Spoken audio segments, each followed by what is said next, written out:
에스겔 계관을 한번 살펴보겠는데요.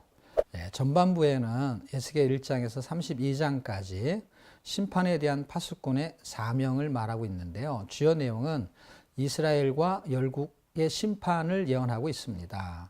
자, 후반부 에스겔 33장에서 48장까지는 회복에 대한 파수꾼의 사명이죠. 이스라엘의 회복과 성전에 대한 예언을 다루고 있습니다. 좀 더 에스겔의 구조를 살펴보게 되면 1장에서 24장까지는 이스라엘의 심판을 다룬다면 25장에서 32장은 열국의 심판을 말합니다. 33장에서 마지막 48장까지는 이스라엘의 회복을 다루고 있습니다. 이 두 가지의 내용을 잘 살펴보면요, 심판과 회복이라는 복음의 내용을 말하고 있는 것이죠. 에레미야는 예루살렘에서 선지자 활동을 했어요. 바벨론 포로로 잡혀가는 동안에 2차 포로로 잡혀간 에스겔은 5년 후에 바벨론에서 활동을 합니다. 다시 말하면 에스겔이 활동을 하고 있는 그 시기에 에레미야도 선지자 활동을 하고 있었다라는 것이죠. 자, 내용은 주로 어떤 내용이냐면 심판 선포와 회복을 선포하는 것인데요. 심판 선포의 주요 내용은 성전이 부패된 죄를 말합니다. 성전이 부패됐다는 것은 뭐냐면 성전 안에서 부패된 삶을 살았다는 것이죠.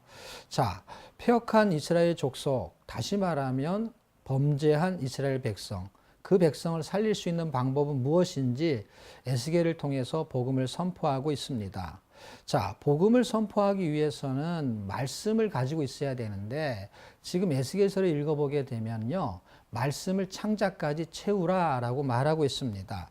자, 우리가 순대를 먹어봤잖아요. 순대에다가 말씀을 채우는 것, 다시 말하면 창자에다 말씀을 채운다라는 의미는 꼭 말씀 순대와 같다라는 생각이 듭니다. 계속해서 채우게 돼서 창자 끝까지 채우게 되면 우리의 가지고 있었던 찌꺼기, 불순물들은 아마 그 말씀이 밀어내지 않을까 생각이 듭니다.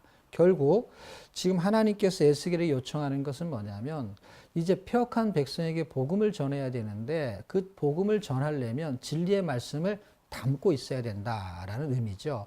결국 우리도 마찬가지입니다. 우리도 누군가에게 복음을 전하려면 말씀을 창자까지 채우는, 그렇게 말씀을 채우는 은혜가 필요하지 않겠나 하는 생각이 듭니다. 우리가 지금 성경을 읽고 있는데요, 아마 이것도 말씀을 창자까지 채우는 그런 하나의 작업이라고 생각하면 좋겠습니다. 자, 하나님께서는 그 이스라엘 백성에게 살릴 수 있는 방법을 선택하셨음에도 불구하고 이 에레미야가 선포한 대로 항복하고 또 예루살렘은 멸망하게 될 것이라는 선포는 계속해서 이어지고 있습니다.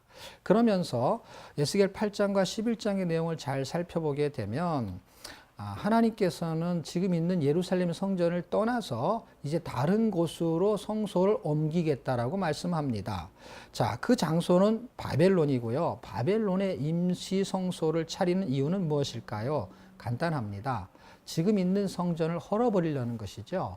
다시 말하면 어떤 건물이 부패되고 잘못되고 노후됐다 그러면은 그것을 새로 재건축하기 위해서는 리모델하지 않는 이상에 헐어버려야 되거든요. 그래서 당신의 백성들을 이주시키고 재건축을 하려는 목적을 가지고 있습니다. 하나님께서는 성전 재건축 이주 대책을 쓰고 있는데요.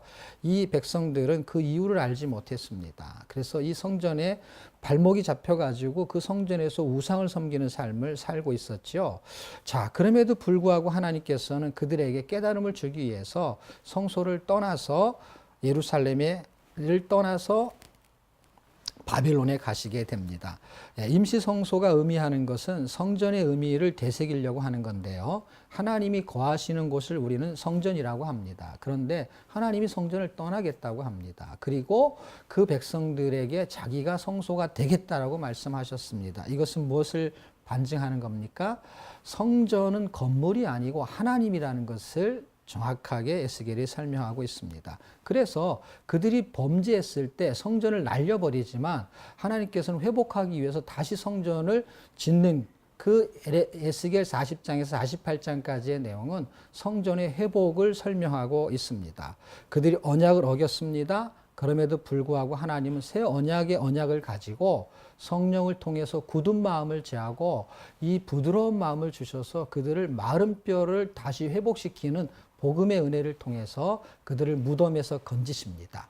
그리고 그들을 회복시키는 그 결과물을 회복된 성전을 통해서 보여주게 됩니다. 이게 에스겔이 우리에게 주는 아주 중요한 회복의 메시지라고 볼 수 있습니다. 감사합니다.